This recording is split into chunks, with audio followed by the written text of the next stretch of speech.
Jadi sahabat Abdullah bin Salam ini masuk Islamnya itu spontan, nggak pakai diajak. Ya. Ketika melihat Rasulullah langsung beliau masuk Islam.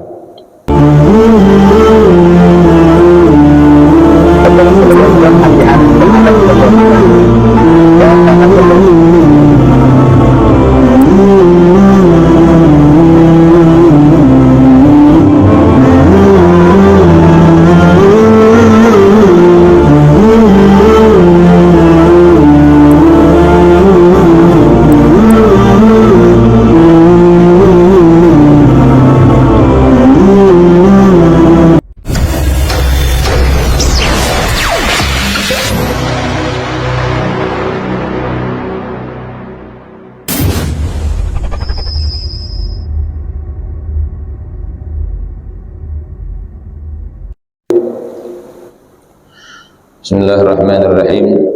Alhamdulillahirabbil alamin.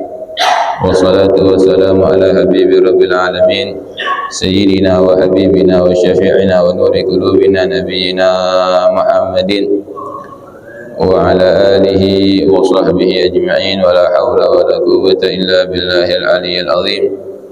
Subhanaka la ilma lana illa ma 'allamtana innaka antal alimul hakim. Rabbi shrah li sadri wa yassir li amri wa hlul 'uqdatam min lisani yafqahu qawli bi rahmatika ya arhamar rahimin. Nawaitu ta'alluma wa ta'lim, tadhakkura wa tadhkir wa naf'a wal intifa' wal ifadata wal istifada wal hasa ala tamassuk bi kitabillah wa sunnati rasulillah wa du'a ila al-huda wa dilalata ala al-khair ibtigha mardatillah wa thawabihi wa qurbihi min Allah ta'ala.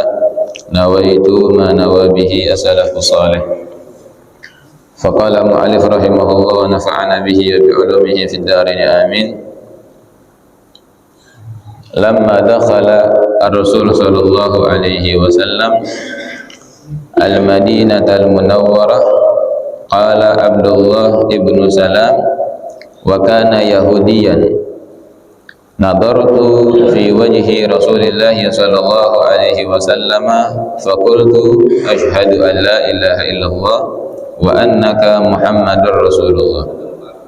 Faqala li al-yahud ma alladhi dafa'aka ila ma qulta ya ibn Salam.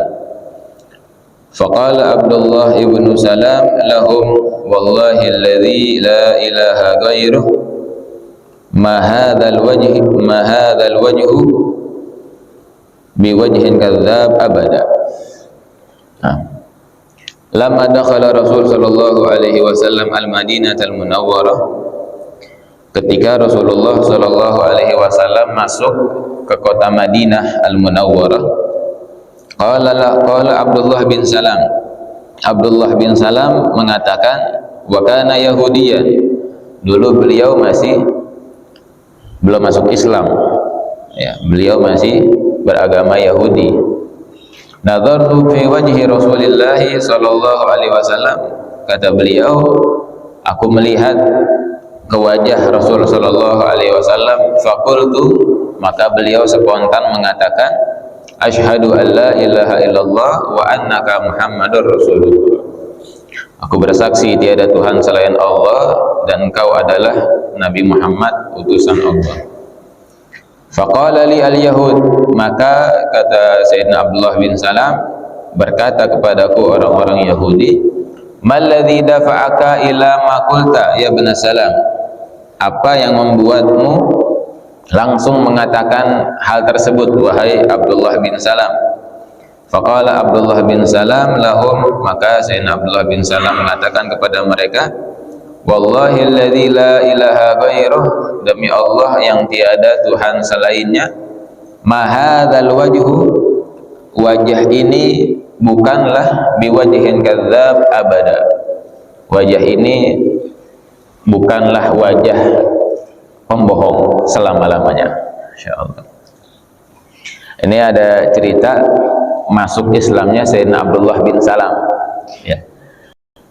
Jadi sahabat Abdullah bin Salam ini masuk Islamnya itu spontan, nggak pakai diajak. Ya. Ketika melihat Rasulullah langsung beliau masuk Islam. Gimana ceritanya? ketika Rasulullah masuk ke dalam kota Madinah, Sayyidina Abdullah bin Salam ini dulu masih Yahudi, ya. Pas melihat wajah Nabi Muhammad SAW langsung mengucapkan 2 kalimat syahadat. Ya, jadi sahabat masuk Islamnya macam-macam. Ada yang diajak, ada yang harus melihat buktinya dulu. Ya. Nah, ini Sayyidina Abdullah bin Salam termasuk dari sahabat yang masuk Islamnya itu cuman ngelihat wajahnya Nabi Muhammad udah masuk Islam langsung. Insya Allah. Nah, orang-orang Yahudi itu bertanya, ya, kaget sama Sayyidina Abdullah bin Salam.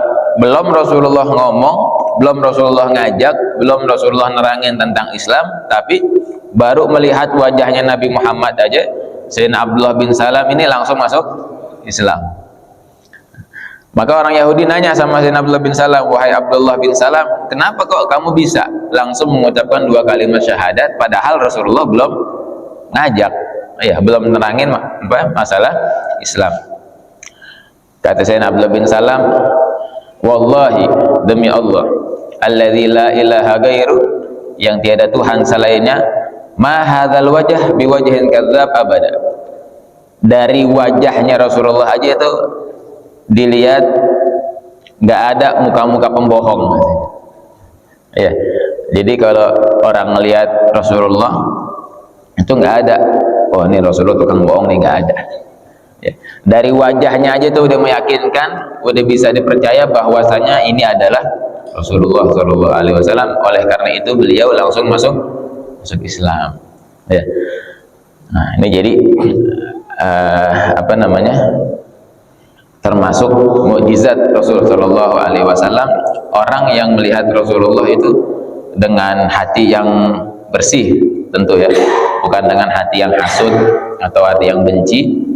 Maka siapapun yang melihat Nabi Muhammad SAW, beliau akan jatuh cinta langsung, ya.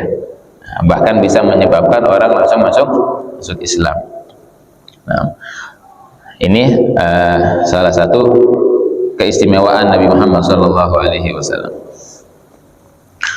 Kemudian jaa syabun ila Rasulillahi alaihi salatu wasalam dzata yaum wa dima'u syahwana khathirah fi 'uruqihi wa kana Nabi sallallahu alaihi wasallam jalisan baina ashabihi faqala asyab bi'ala sautih i'dzan li bizina ya Rasulullah.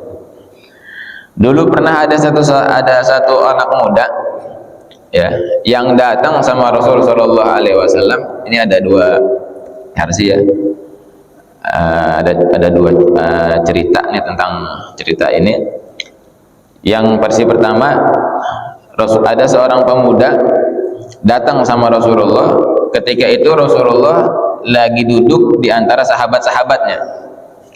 Pemuda ini dengan suara yang keras, dengan suara yang lantang bilang sama Rasulullah, "I'dzan li bizina ya Rasulullah."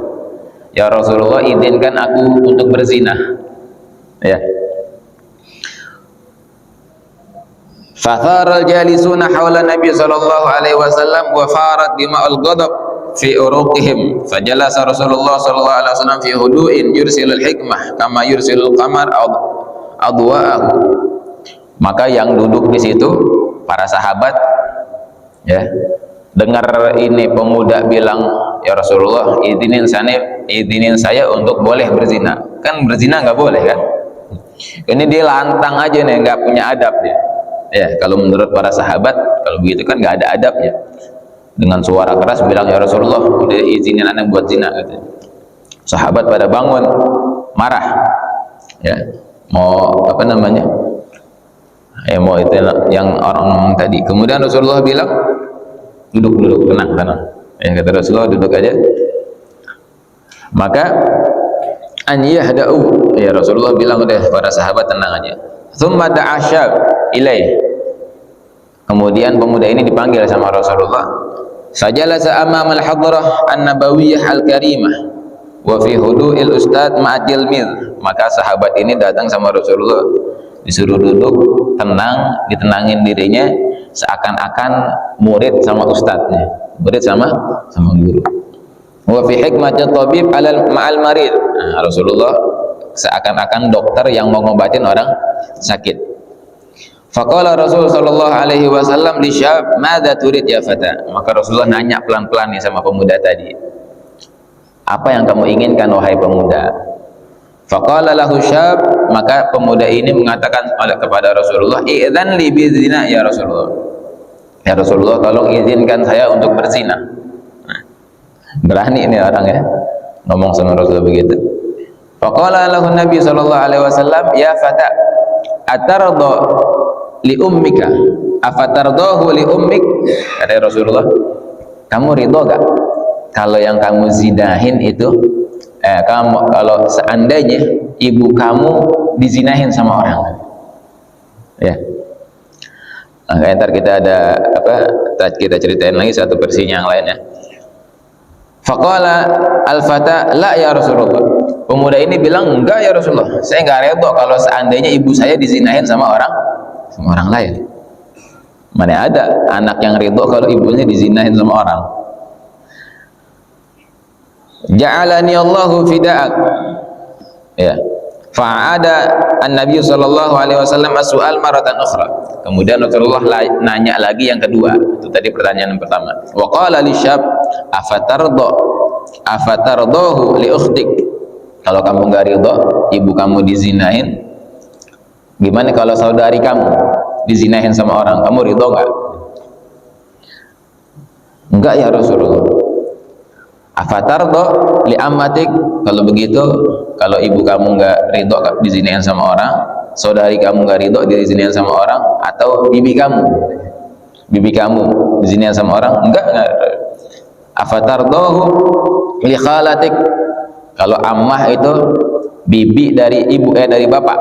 Ya, kalau khalah bibi dari ibu. Kamu ridho gak kalau bibi kamu yang dari ibu ini dizinain sama orang? Gak ridho ya Rasulullah. Maka dikatakan faqama syab wa jalasa amama Nabi sallallahu alaihi wasallam wa qala ud'u li ya Rasulullah.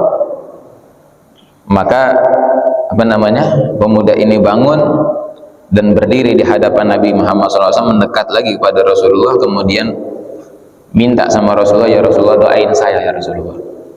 Fatawajjaha Nabi SAW ilallahi bi thalathi da'awat. Maka Nabi Muhammad mengangkat tangannya mendoakan pemuda ini dengan 3 doa. Hadzal fata faqala Nabi SAW fi da'watil ula.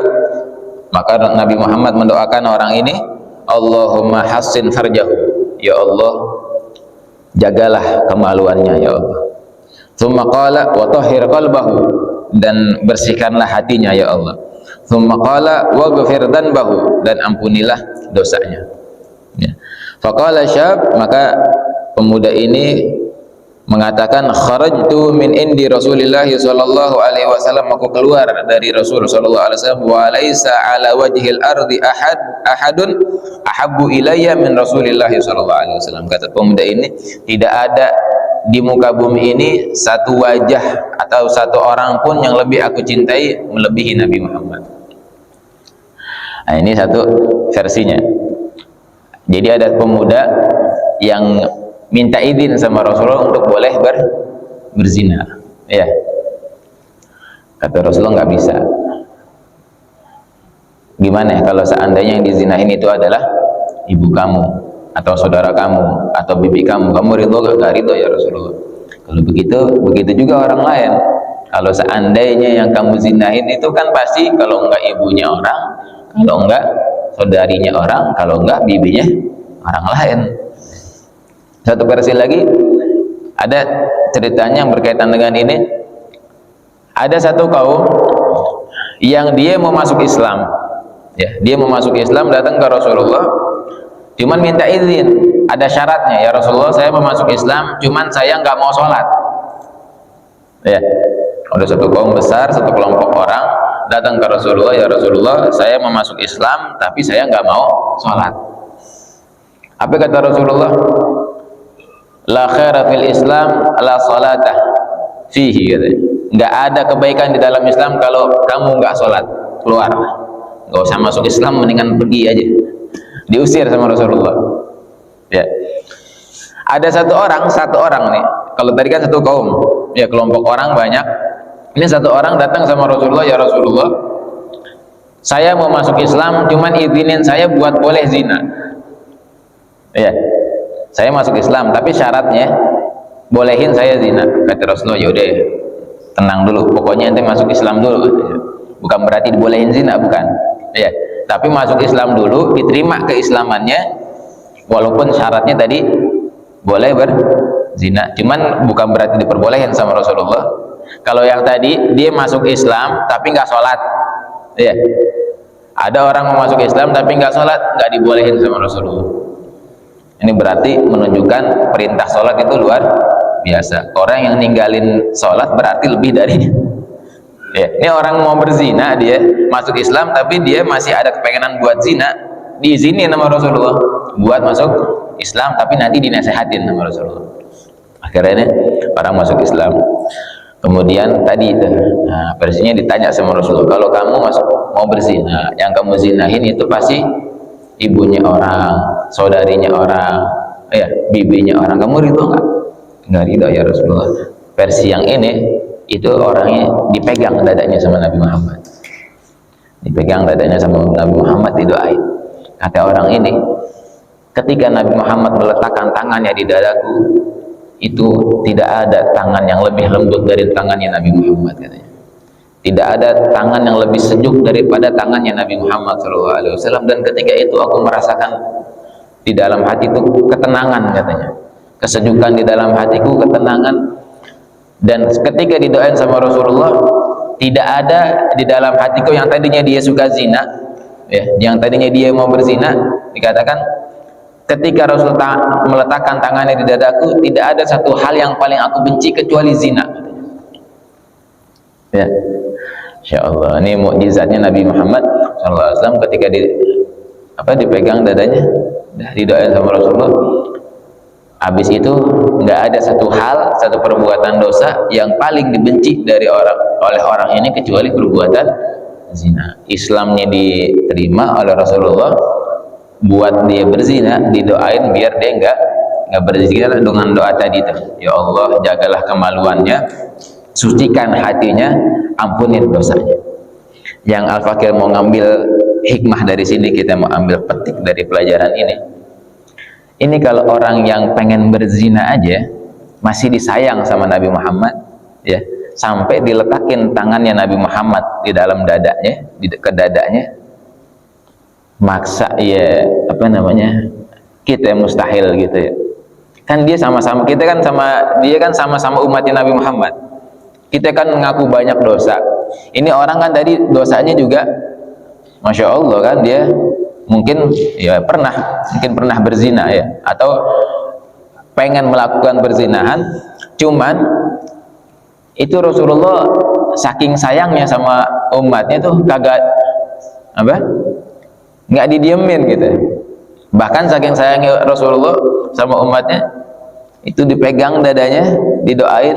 Coba bayangin dah, ketika kita mau melakukan perbuatan dosa, ya, kita doa sama Rasulullah, sama Allah Subhanahu Wa Taala, bilang, ya Allah, beruntung banget tuh sahabat yang diletakin tangannya di atas dadanya, kemudian dihilangkan tuh sifat-sifat atau keinginan-keinginan untuk berbuat dosa.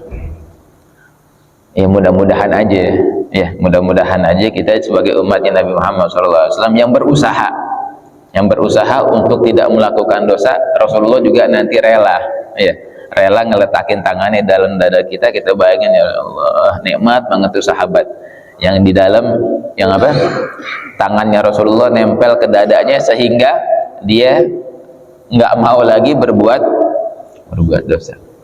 Ya, ini rahmatnya Nabi Muhammad SAW kepada umatnya. Insya Allah. Tadi artinya di satu versi yang satu lagi tadi itu, kalau ada orang masuk Islam, dia nggak mau sholat, maka nggak ada kebaikan di dalam dirinya. Ya. Tapi kalau dia berbuat dosa yang lain, ya, dia tobat, insya Allah dia bakalan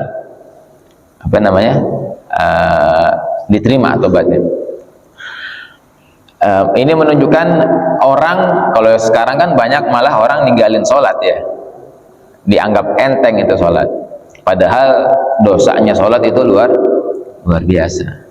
Mudah-mudahan kita dijaga ya, diri kita dijaga, keluarga kita, anak-anak kita menjadi ahli sholat semuanya. Jangan sampai ngeremehin sholat karena dosanya ini luar biasa ya. Nggak ada kebaikan, dikatakan tadi nggak ada kebaikan di dalam Islam kalau dia kagak ada sholat. Kalau dikatakan nggak ada kebaikan, ya mau ngapain lagi itu hidupnya dia itu ya. Nah, makanya pentingin kita jadikan sholat itu adalah sesuatu yang penting, yang bukan kita remehin ya. Bahkan kita kalau cerita, ada ceritanya Sayyidina Umar bin Khattab itu, kalau kita kan ninggalin sholat gara-gara dunia ya, kita ninggalin sholat gara-gara dunia. Kalau Sayyidina Umar, ini diceritakan, qala Abdullah bin Umar radhiyallahu anhuma, kharaja Umar bin Khattab yauman ila bustani nakhil lahu. Pernah Sayyidina Umar bin Khattab nih, beliau punya kebun korma. Satu hari beliau datang ke kebunnya, faraja'a, habis dari kebun beliau pulang, waqad shallan nasu al-asra, pas pulang nggak tuanya udah sholat asar. Dulu kan nggak kayak sekarang masjid di mana-mana ya, mungkin pas lagi beliau di kebun nggak kedengeran tuh adzan tuh ya, pas pulang nggak tuanya udah sholat asar. Faqala Umar, maka Sayyidina Umar mengatakan, inna lillahi wa inna ilaihi raji'un, fatatni salat al-asr, ini ketinggalan salat asar. Mungkin ini fatatni salat al-asr fil jamaah, ketinggalan salat asar bukan berarti ninggalin salat asar, bukan berarti pas pulang masuk salat maghrib, enggak ya. Pas pulang orang-orang udah dalam keadaan salat, ketinggalan takbiratul ihram bersama imam, enggak udah di masjid duluan baru adzan ya. Tapi kan biasanya sahabat gitu, di masjid duluan baru adzan. Nah ini Sayyidina Umar pas pulang gak taunya orang-orang udah sholat, udah ketinggalan adzan dan udah dalam keadaan sholat. Ada kata Sayyidina Umar, udah selesai sholat, ushidukum anna bustani alal masakin shadaqah, katanya. Ini gara-gara kebun aneh nih, aneh ketinggalan sholat, kata Sayyidina Umar. Kalau begitu saksikan sahabat-sahabat saya, itu kebun aneh sedekahin buat orang-orang muslim ya. Nah, kebunnya ditinggalin gara-gara ngelalain, bukan ngelalain ya, ketinggalan cuman berjamaah. Kebunnya ditinggalin, nih nggak berkah nih, kebunnya nggak berkah, aneh ketinggalan sholat jamaah, udah deh aneh sedekahin buat orang-orang muslim ya. Liyakuna kafaratan lima sana'a Umar, biar jadi penebus atas yang diperbuat oleh Sayyidina Umar. Ini ketinggalan jamaah ya. Kalau kita rela udah nggak sholat, yang penting aneh dapat ya, insyaallah. Itu pentingnya sholat. Kalau para sahabat, subhanallah, artinya itu mementingkan sholat daripada yang lainnya ya. Kalau sekarang kan beda, tuh udah azan tuh, iya ntar tanggung lah nih ya, sholat di masjid, ntar sholat sendiri juga bisa ya. Kalau kita tuh untuk lagi sibuk nih, lagi tanggung nih, ini proyek besar. Sayyidina Umar enggak, ada buang nih kebunnya sedekahin, insyaallah ya. Ini luar biasanya sahabat. Ada lagi saking luar biasanya Sayyidina Umar, nasehatin ada satu orang yang lagi sakit ya. Ada orang satu lagi sakit, dikatakan karena dia sakit, pas selesai sholat, Sayyidina Umar nanya sama sahabat-sahabat yang lainnya ya, nanya, ada sahabat yang nggak sholat jamaah ya, nggak sholat berjamaah. Kemudian ditanya, mana itu orangnya, kenapa nggak sholat jamaah? Ada di rumah ya Sayyidina Umar. Didatengin sama Sayyidina Umar ke rumahnya, didatengin ke rumahnya, kemudian diketok pintunya sama Sayyidina Umar ya, diketok pintunya sama Sayyidina Umar. Orang yang sakit ini tadi, sahabat yang lagi sakit, nanya, siapa di pintu? Kata Sayyidina Umar, saya Umar. dengar namanya Sayyidina Umar takut dia langsung ya. Sayyidina Umar kan terkenal dengan tegasnya, takut dia langsung berdiri, kemudian bukain pintu. Sayyidina Umar bilang, labbaik ya Umar, aku memenuhi panggilanmu wahai Umar. Kata Sayyidina Umar, ente padahal lagi sakit nih, ente dipanggil sama Allah hayya ala sholah, ente nggak bangun buat sholat, tapi dipanggil sama Umar ente bangun katanya. Berarti Umar lebih mulia daripada Allah katanya Sayyidina Umar. Ini sama kayak kita ya, kita hayya ala sholah, nah, biasa ya dipanggil sama bos manggil nih cepet-cepet nih, kalau telat udah dah ya, Masya Allah, tadi pecat aneh ntar. Masya Allah, ini apa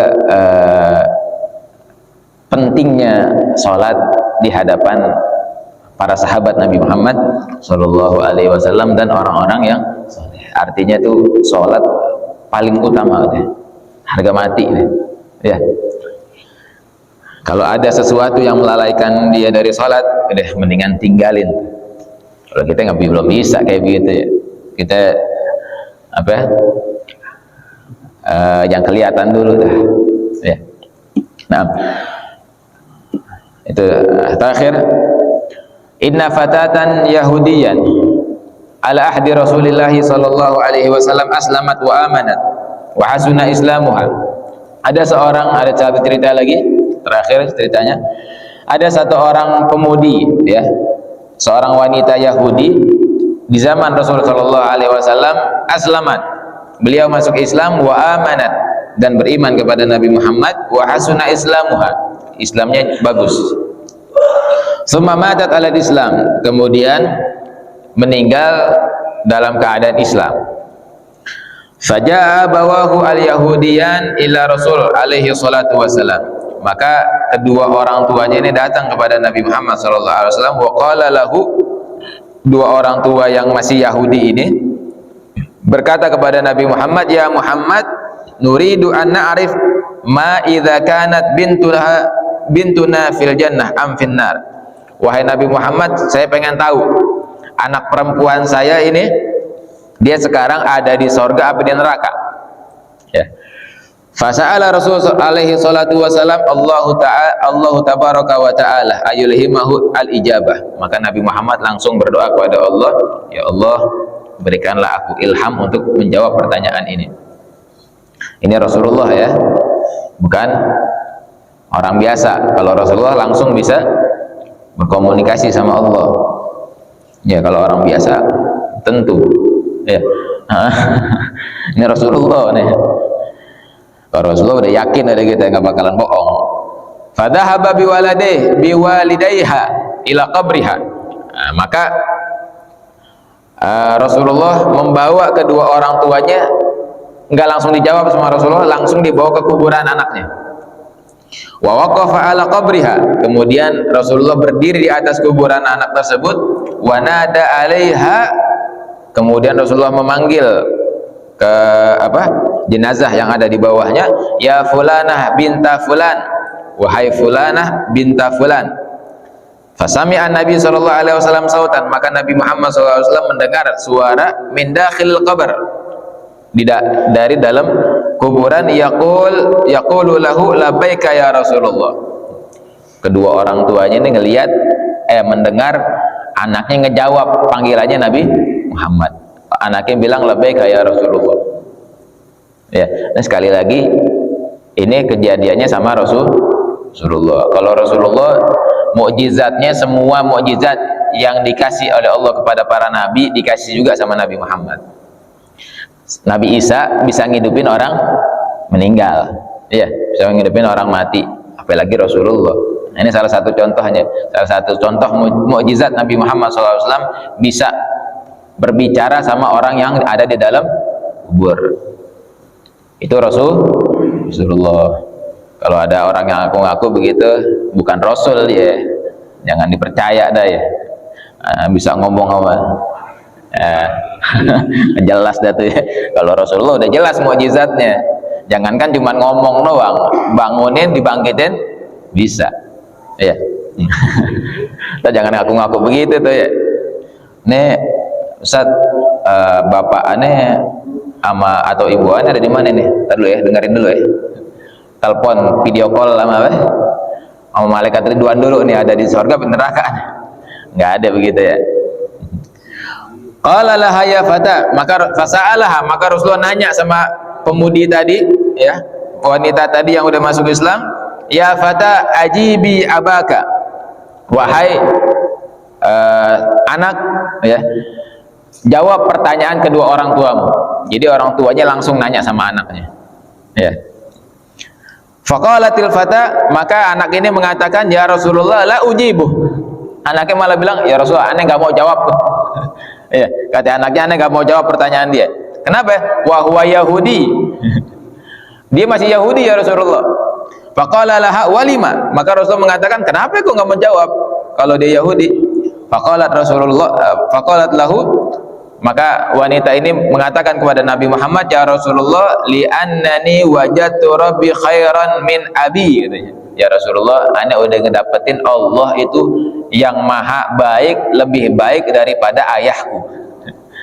Ini dengar langsung nih orang tuanya nih ya, jawaban dari anaknya. Faqala abawaha ya Muhammad nashhadu an la ilaha illallah wa annaka rasulullah. Masuk Islam nih orangnya ya. Kedua orang Yahudi tadi, orang tua dari perempuan tadi itu akhirnya ngelihat mukjizatnya Rasulullah ya, langsung masuk Islam.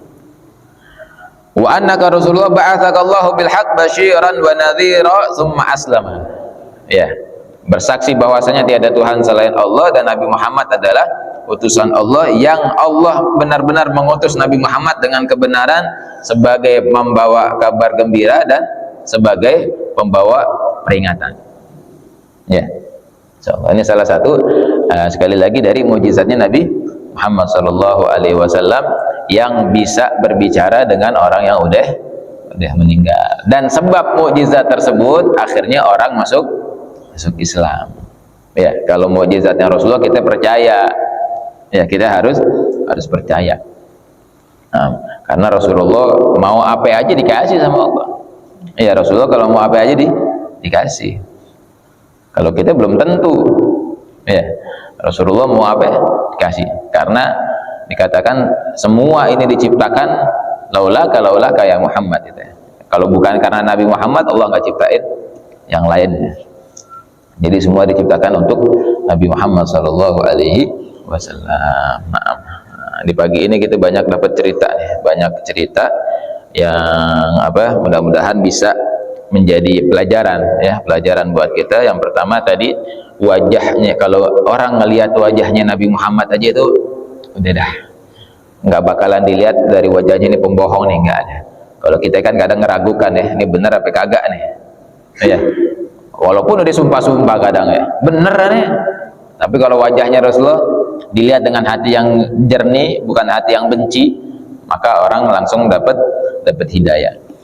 Nah, yang kedua, kasih sayangnya Nabi Muhammad SAW walaupun sama pendosa. Ya, kasih sayangnya Nabi Muhammad walaupun sama pendosa. Ya, kayak kita ini. Ya, mudah-mudahan kita dapat kasih sayang dari Nabi Muhammad SAW walaupun kita banyak dosa. Ya, walaupun kita banyak maksiat. Ya, mudah-mudahan ada kesempatan. Ya, kita bayangin aja deh, ya Allah, tangannya Rasulullah ada di dada kita.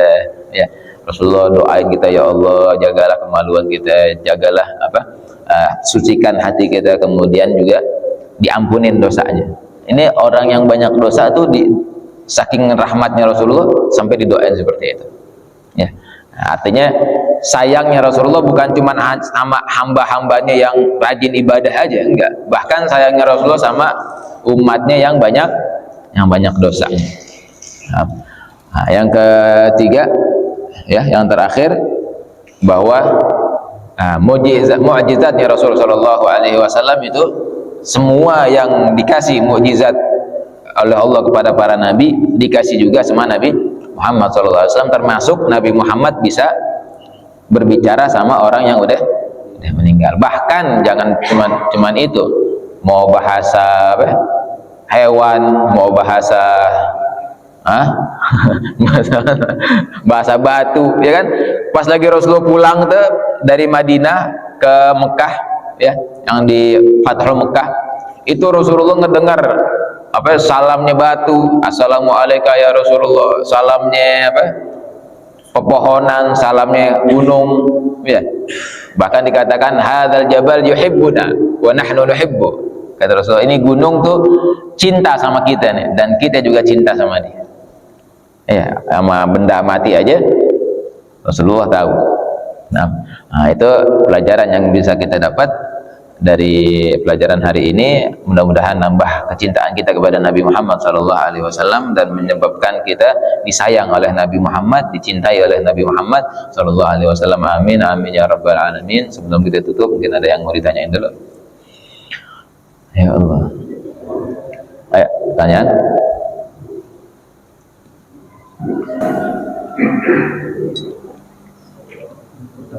Oh, yang kedua pentingnya sholat, yang terakhir ya. Nah, ya.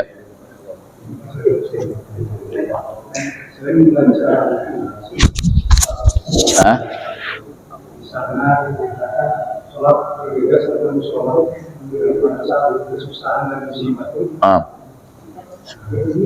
Yang saya tanyakan, apa niat kalau kita mau sholat musibah atau kesusahan itu niatnya? Karena di sana itu ada wasta'inu bisobri wa sholah. Bisobri wa sholah. Alal illa alal khasyiina. Yang saya akan tanyakan itu niatnya kalau kita di kesusahan atau musibah ada tanah kematian. Niatnya itu apa? Agak lagi niatnya. Iya. Berarti ini bukan sholat wajib ya? Iya, sholat sunnah. Kurir yang di bawah hutan akan dilakukan, kemudian dia minta begitu terakhir sholat. Iya, sholat sunnah. Jadi selain sholat pertama, ada kan sholat ada dua ya, ada sholat wajib, ada sholat sunnah. Sebenarnya di dalam sholat wajib tersebut kita udah termasuk wasta'inu bisobri wassalah. Dari ayat ini kan artinya wasta'inu bisobri, dan mintalah pertolongan kepada Allah pertama bisobr, sabar dulu, habis itu baru sholat. Ketika kita terkena musibah apapun ya, tadi dicontohin kematian, misalkan ada meninggal, pertama kali yang kita lakukan harus sabar, ya, sabar, menerima atas takdir, ketetapan dari Allah. Yang kedua, buat menguatkan kita, ya, buat menguatkan kita, maka disunahkan juga kita untuk sholat. Ini sholatnya berarti sholat mutlak, ya, nggak ada niat. Kalau sholat-sholat yang lain kan kayak sholat apa, sholat duha, sholat tahajud, sholat rawatib, qobliyah ba'diyah, ya, itu kan ada memang waktu-waktunya dan niat-niatnya. Kalau sholat mutlak udah usolli sunnah aja, ya, usolli sunnah, niatin dalam hati kita buat menguatkan kita. Atau kalau misalkan kita kena musibah terus kita punya hajat, bisa kita sholat hajat aja, usolli sunnatal hajah. Niatnya hajatnya apa? Hajatnya mudah-mudahan Allah ringanin musibahnya dan Allah berikan kesabaran buat kita, dan Allah ganti dengan yang lebih baik, gitu ya. Karena memang di ayat yang lain dalam surat Al-Insyirah ya, fa inna ma'al usri yusra, inna ma'al usri yusra. Dari kesusahan nanti ada kemudahan, kesusahan pasti ada kemudahan. Udah kita yakinin begitu dah. Ketika kita tertimpa musibah, yakin abis ini ada kemudahan lagi, ya, yakin abis ini ada kemudahan. Nah, jadi sholatnya, kalau yang ditanyain niat sholatnya, berarti niat sholat sunnah aja, usolli sunnah mutlak aja. Tapi kalau kita mau sholat hajat juga boleh, usolli sunnatal hajah, biar diringanin, boleh. Doa. Nah, ada lagi?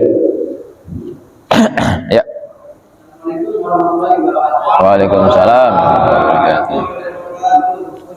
Ya. Di dalam sholat di rakaat akhir sebelum salam kita menambahkan doa. Nah, habis tahiyat. Tahiyat. Sujud atau tahiyat? Oh, sujud terakhir. Nah. Memang dianjurkan ya, di antara waktu-waktu atau tempat-tempat mustajabnya doa itu ketika kita sujud. Adanya kapan? Ketika sujud terakhir. Kalau kita lagi sholat berjamaah, apalagi jadi imam, jangan terlalu panjang, tapi mentang-mentang boleh deh pas jadi imam, apalagi dalam hatinya biar kelihatan khusyuk nih. Ya, selesai dah tuh. Ya. Kalau pas lagi sholat lagi jadi imam biasa aja. Ya, mau ditambahin doa sekedarnya aja. Ya, tapi jangan terlalu panjang. Buat kita jadi makmum, pas yang lagi jadi makmum, ketika kita udah selesai baca subhana rabbiyal a'la wa bihamdi udah 3 kali, imam belum bangun juga, kita tambahin baru. Ya, tambahin dengan doa. Nah, kalau yang paling enak tuh lagi sholat sendiri, terserah dah tuh, mau dari jam 12 sampai subuh sujudnya nggak apa-apa dah. Ya, tambahin doa yang banyak. Sholat tahajud, ya kita bangun sholat tahajud, ya Allah, ane punya hajat nih besok nih, ane mau sholat tahajud, bangun dah tuh jam 2. Ya bangun jam 2 pas lagi sujudnya lama. Tidur katanya. Gak apa-apa ya.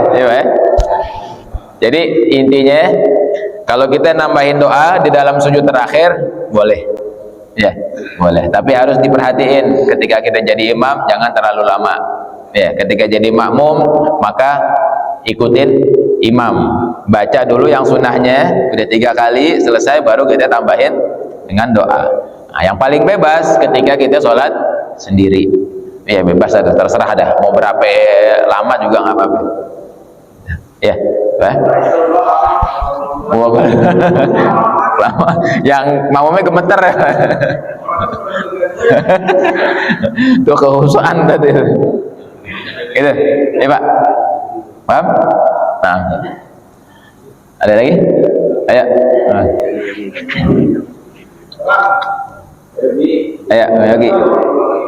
Kalau perbedaannya antara orang alim soleh dan alim ibadah. Alim soleh dan alim doang. Alim soleh sama alim nggak soleh. Oh, ahli ibadah. Nah, perbedaan. Ada orang alim, ada orang soleh. Pertama kita tanya. Nah, kalau alim itu artinya orang yang mengetahui. Biasanya itu digelarin untuk orang-orang yang ilmunya banyak. Iya. Nah, yang ilmunya banyak. Kalau orang soleh belum tentu alim. Ya, soleh itu artinya dia akhlaknya bagus, ya. Kemudian dia ngerjain minimal yang wajib-wajib, dia ninggalin dosa, ya. Nah, udah itu insya Allah udah disebut orang soleh, artinya orang baik. Walaupun dia nggak alim, berarti dia ahli ibadah, ya. Nah, yang luar biasa udah alim soleh lagi, ya. Kadang kan ada alim nggak soleh. Gimana tuh alim nggak soleh itu? Ilmunya banyak tapi kagak dipakai. Iya.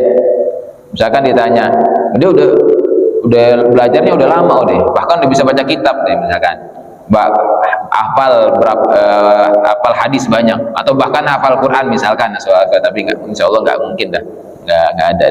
Tapi dia kagak sholat, ya ilmunya banyak dia nggak sholat, terus akhlaknya nggak bagus misalkan, ya redahin orang misalkan, atau ya akhlak yang nggak bagus dah. Berarti dia alim doang atau bahkan menghalalkan yang haram, nggak soleh berarti dia tuh. Ilmunya nggak kepake, bahkan ngebela yang nggak harus dibela, yang batil dia bela, ya ngebolehin yang tadinya nggak boleh jadi dibolehin. Nah ini dia alim tapi kagak nggak dipakai, nggak soleh dia. Ya. Nah, yang bagus alim tapi salah ya. Bukan soleh tapi yang masya Allah udah alim soleh. Nah, ini masya Allah dia. Ya. Nah, termasuk ulama-ulama kita tuh kayak yang kita baca kitab Imam Ghazali, yang kita baca Ratibul Haddad, ya, Habibullah Haddad. Itu Habibullah Haddad aja setiap harinya itu beliau nggak kurang dari sholat sunnah sebanyak 200 rakaat. Habibullah Haddad yang kita baca Wirdul Latifnya nih, yang sekarang tuh beliau Habib Abdullah Al-Haddad, orang alim dan soleh, kemudian abid, ahli ibadah. Tiap hari nggak kurang dari sholat sunnah sebanyak 200 rakaat. Ya, akhlaknya luar biasa. Nah, jadi gitu ya. Nah, orang alim ada yang soleh, ada yang enggak soleh. Nah, yang kita ikutin mana nih? Nah, yang kita ikutin orang alim yang soleh, yang bagus akhlaknya. Ya, baru kita ikutin tuh. Kalau alim doang, cuman dia kagak soleh, ya jangan kita ikutin. Mau pendapatnya kayak gimana, kayak mau dalilnya gimana, kemudian salah, ya jangan kita ikutin. Tinggalin aja mendingan. Ya. Kan manusia ada salah sama benernya. Ya, nggak maksum kayak Nabi. Kalau Nabi wajib kita ikutin. Nah, gitu. Ada lagi? Bang Herman, ayo. Ada yang lain? Ali, pas. Udah, nggak ada pertanyaan lagi? Tidur Ali ya. Ayo. Ya. Iya.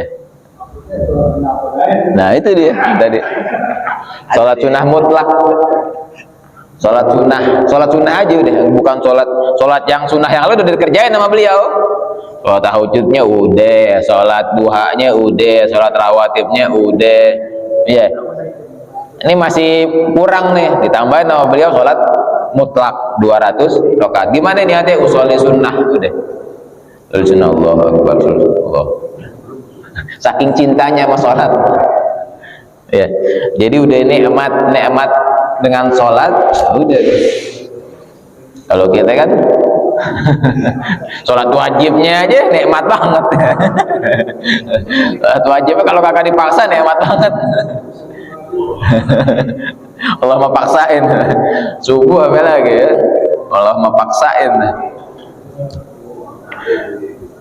Nah, tapi ya kita sedikit-sedikit niru ya sholat ya, sekali-sekali sholat tahajud, sekali-sekali sholat duha, niru dikit-dikit dah, walaupun nggak sampai 200 rakaat. Nah, ada lagi? Ya, nambah ya.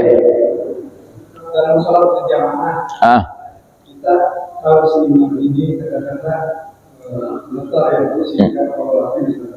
Kemudian si jamaah ini namun berada di tengah-tengahnya. Apa sebaiknya yang kita lakukan sebagai makmum? Kita tahu bahwa imam kadang-kadang tidak sah sehingga sholatnya. Apa kita mengikuti tapi tidak berimam atau kita tinggalkan sabnya? Dibatalin.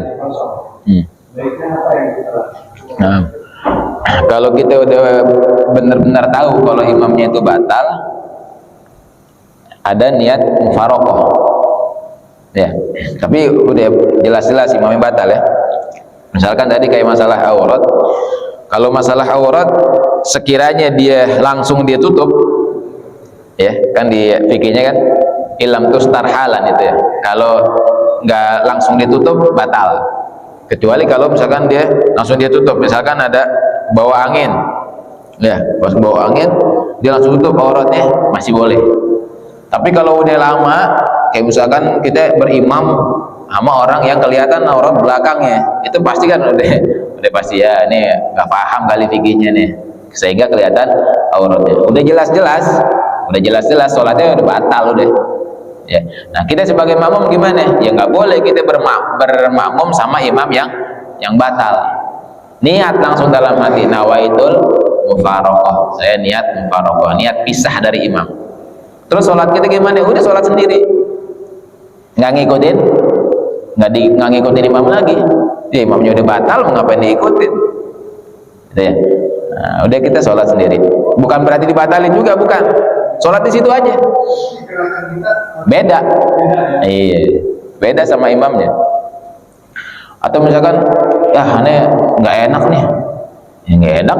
Habis selesai sholat lagi. Udah batal sholatnya. Ya kan? Nggak boleh kita bermakmum sama yang udah jelas-jelas kita lihat imamnya itu batal, nggak boleh.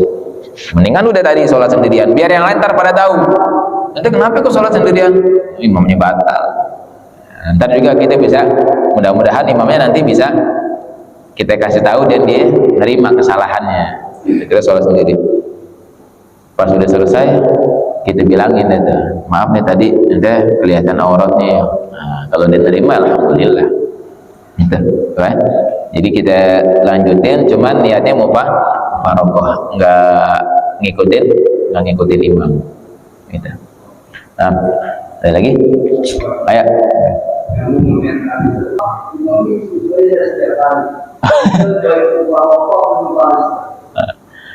Imamnya tuntu aja, berarti tiap hari dia kelihatan aurat terus.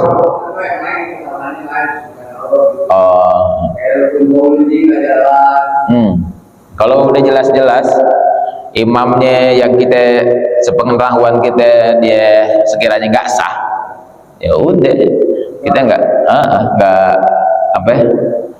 nggak usah bermakmum sama dia, ya karena kita udah yakin nih, ya kalau sholat sama dia nggak bakalan sah. Itu dia tuh, makanya termasuk dari musibah kita zaman sekarang tuh, orang sampai sholat yang kebutuhan sehari-hari aja itu ilmunya nggak tahu. Ya, makanya penting banget buat hadir majelis taklim. Kita harus tahu rukun-rukunnya, harus tahu syarat-syaratnya. Nah, buat kita, tapi ini tanpa merendahkan orang itu ya. Ya, nanti kenapa tuh kalau dia yang imam nanti nggak pernah mau sama dia? Iya maaf nih, bukan aneh maksudnya merasa lebih baik dari dia, cuman dari kacamata fikih nih yang aneh tahu kalau ini kagak sah gitu. Ya, tanpa merendahkan orang tersebut gitu. Ya, nah, mudah-mudahan ntar kita doain, mudah-mudahan ntar dia ngepaham, walaupun bukan dari kita, mudah-mudahan ntar dari yang lain. Nah gitu. Nah, nyambung. Apa? Tumanina. Nah. Tumanina itu berhenti sejenak dengan kadar bacaan subhanallah. Hah? Oh, dalam sholat wajib, termasuk rukun. Nah, misalkan di dalam fikihnya kan, pas kita lagi ruku, wa tuma'ninatu fihi.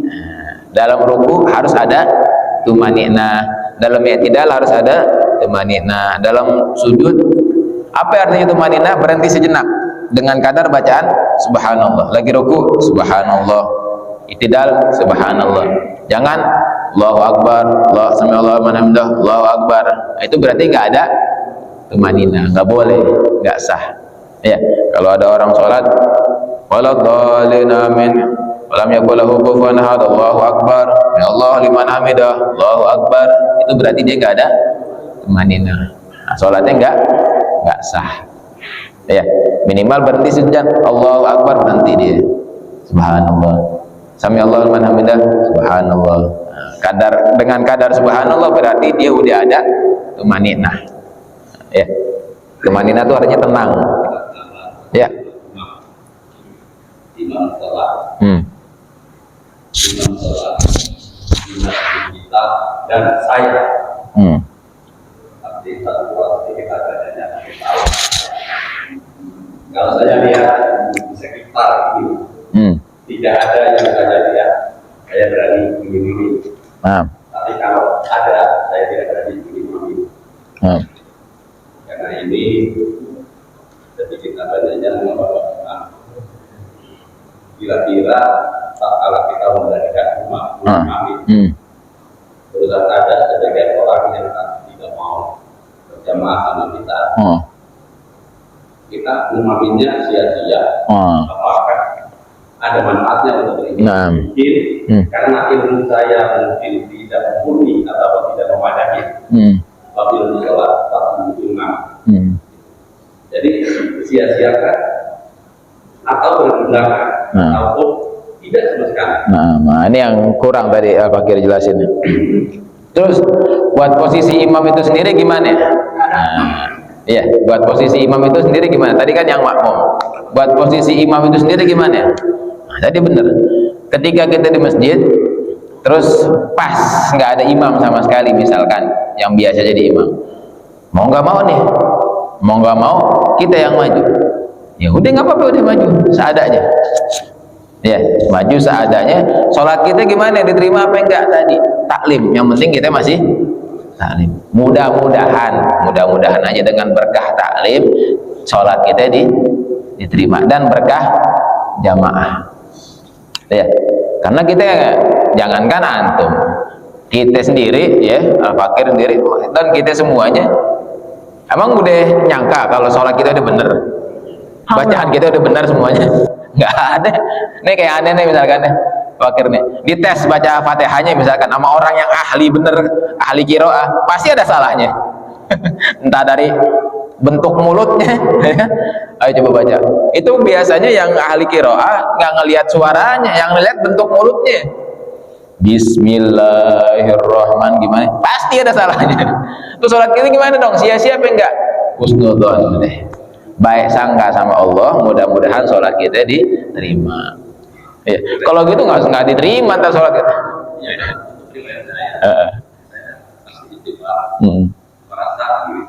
Sama semuanya sama. Ini pun lain hatinya yang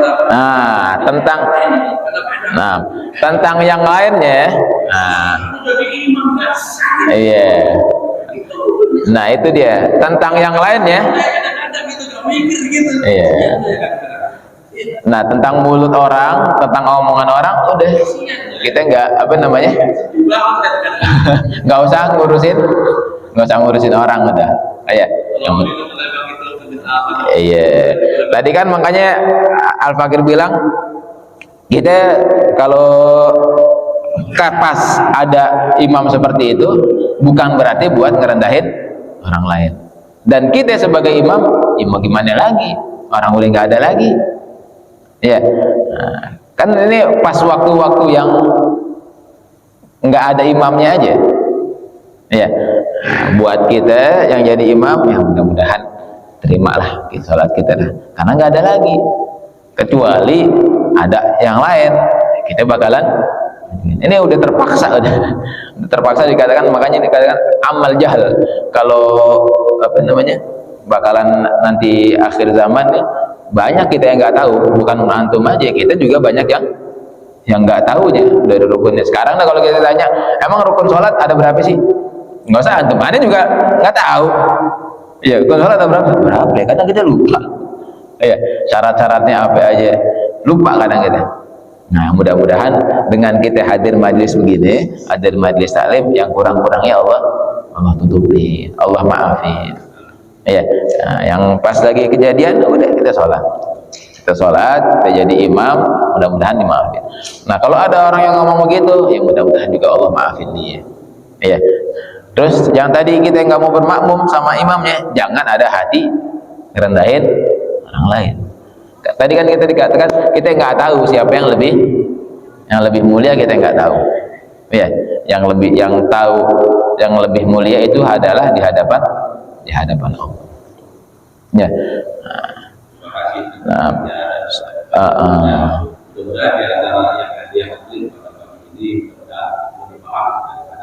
Nah, amin. Semuanya lah insya Allah. Waalaikumsalam. Nah, ada lagi? Udah selesai dah ya. Nah, mudah-mudahan ilmu yang kita pelajarin jadi ilmu yang manfaat, ilmu yang barokah, yang bisa mendekatkan kita kepada Allah, mendekatkan kita kepada Nabi Muhammad Sallallahu Alaihi Wasallam, dan membuat hati kita juga jadi bersih, ya, nggak ada rasa benci, nggak ada rasa hasud, nggak ada rasa marah sama orang, nggak ada rasa sombong, nggak ada rasa apapun yang jelek-jeleknya. Mudah-mudahan Allah bersihin hati kita, karena nanti yang ditanya sama Allah Subhanahu wa taala, illa man atallaha biqalbin salim. Kita datang kepada Allah dengan membawa hati yang selamat. Ya, bukan dengan apa? Bukan dengan sholat kita, bukan dengan tujuan sholat, tujuan ibadah kita adalah membuat hati kita selamat dari sifat-sifat hati yang nggak bagus. Ya, illa man atallaha biqalbin salim, kecuali orang yang datang kepada Allah dengan hati yang selamat. Mudah-mudahan Allah jadikan hati kita menjadi hati yang selamat, hati yang bersih, hati yang nggak ada benci dengan orang lain, hati yang diterima oleh Allah Subhanahu wa taala. Ala hadhihi niyyah wa ala kulli niyatin salihah wa ila hadratin Nabi Muhammad sallallahu alaihi wasallam. Al-Fatihah. A'udzu billahi minasyaitonir rajim. Bismillahirrahmanirrahim. Alhamdulillah rabbil alamin arrahmanir rahim maliki yaumiddin iyyaka na'budu wa iyyaka nasta'in ihdinas siratal mustaqim siratal ladzina an'amta 'alaihim ghairil maghdubi 'alaihim waladdallin amin. Kita baca zikir Habib Abu Bakar bin Muhammad Segaf Gresik. La ilaha illallah al-mawjud fi kulli zaman الموجود في كل زمان. لا إله إلا الله المعبود في كل مكان المعبود في كل مكان. لا إله إلا الله المذكور في كل لسان المذكور في كل لسان. لا إله إلا الله المعروف بالإحسان المعروف بالإحسان. لا إله إلا الله كل يوم هو في شأن كل يوم هو في شأن. لا إله إلا الله الأمان الأمان من زوال الإيمان الأمان الأمان من زوال الإيمان ومن فتنة الشيطان. يا قديم الإحسان كم لك علينا من إحسان إحسانك القديم. يا حنان يا منان يا رحيم يا رحمن يا غفور يا غفار اغفر لنا وارحمنا وأنت خير الراحمين. وصلى الله على سيدنا محمد وعلى آله وصحبه وسلم. الحمد لله رب العالمين. يا ربنا اعترفنا بأننا اعترفنا وأننا أسرفنا على لظى أشرفنا فتب علينا توبة تغسل كل حوبة واستر لنا العورات وآمن الروعات واغفر لوالدينا ربي ومولودينا والأهل والإخوان وسائر الخلان وكل ذي محبة أو جيرة أو صحبة والمسلمين أجمع.